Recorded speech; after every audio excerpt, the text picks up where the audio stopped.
You ask Tiger to calculate. This deals with long addition.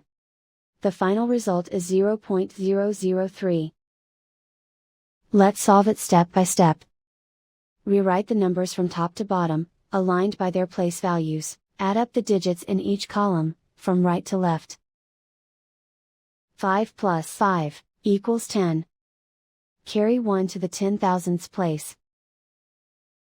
1 plus 8 plus 1, equals 10.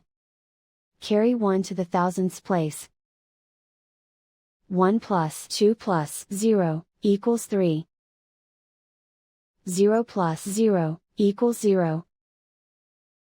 0 plus 0, equals 0. 0 plus 0, equals 0.